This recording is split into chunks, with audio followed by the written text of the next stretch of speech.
Dr. JohnJiggens is a long-time cannabis advocate, I would say, and a cannabis historian. He's written multiple books, but his most recent one, I believe, is The Joker, the history of cannabis prohibition. The Joke, the history of cannabis prohibition in Australia. And yeah, we'll have a talk for about 30-40 minutes, then we'll take some questions.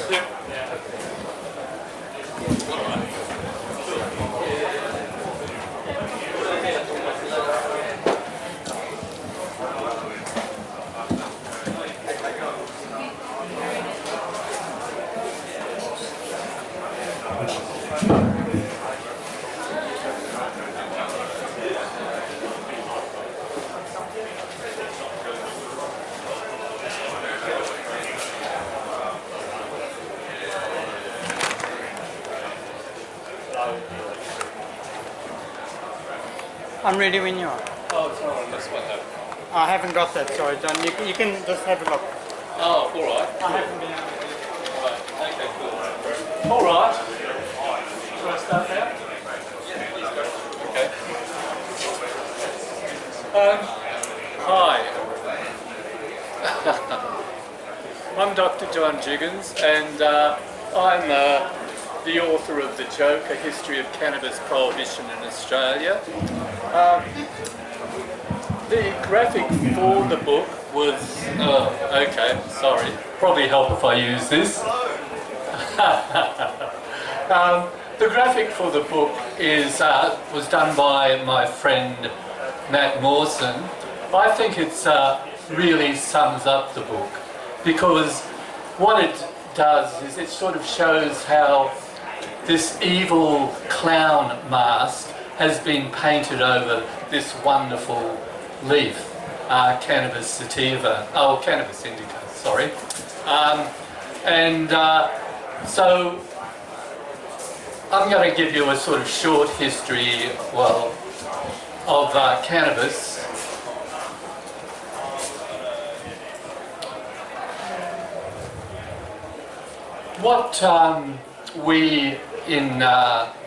What we called cannabis sativa or hemp was discovered, comes from India. In India, the relationship between cannabis indica and humanity starts off really well. In India, cannabis has been cultivated for millennia, and it was regarded as a sacred plant which brought joy and which would cure disease.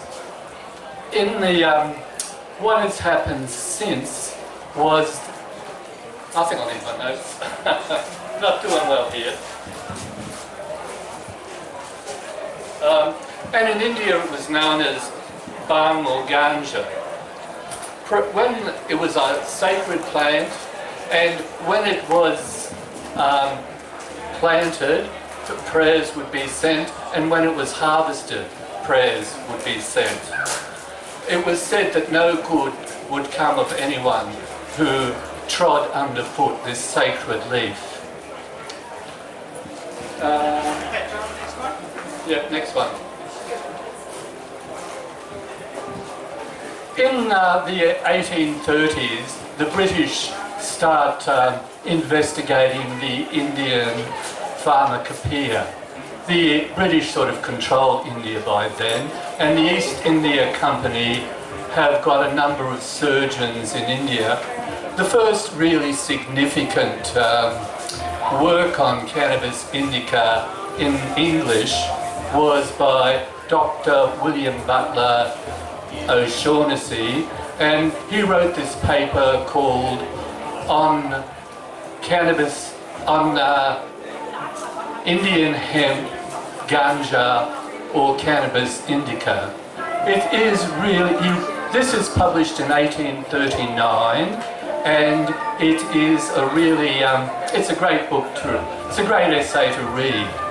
It sort of says that cannabis is a fantastic anticonvulsant, and one of the things he does is he sort of uses it to treat someone who's got rabies.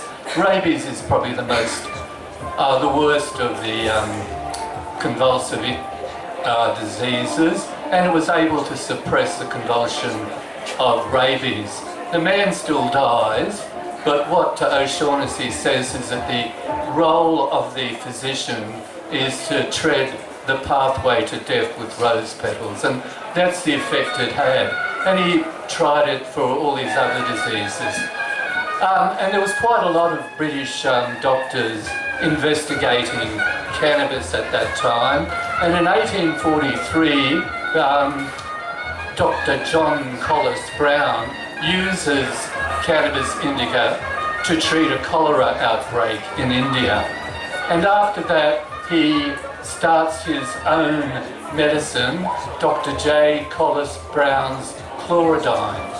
The recipe for chlorodyne was 6 grains of Indian hemp dissolved in chloroform and reinforced with morphine. It became it became the most famous medicine in the British Empire from about 1850 onwards, and it sort of is banned when the single convention of narcotic drugs comes in 1961. So for about over 100 years it is the most popular drug in Australia. So there is a huge history of cannabis use, legal cannabis use in Australia, at least a century of it, and but it's cannabis taken as a tincture or as a sort of medicine. And so there is this really huge history of cannabis use in Australia, but then in 1961 it becomes illegal, and that's the end of cannabis medicine in Australia. One of my students told me that when it did become banned, his mother bought a whole crate of chlorodyne, so it was actually used to treat kids as well, you know. Yeah, another one. Next one.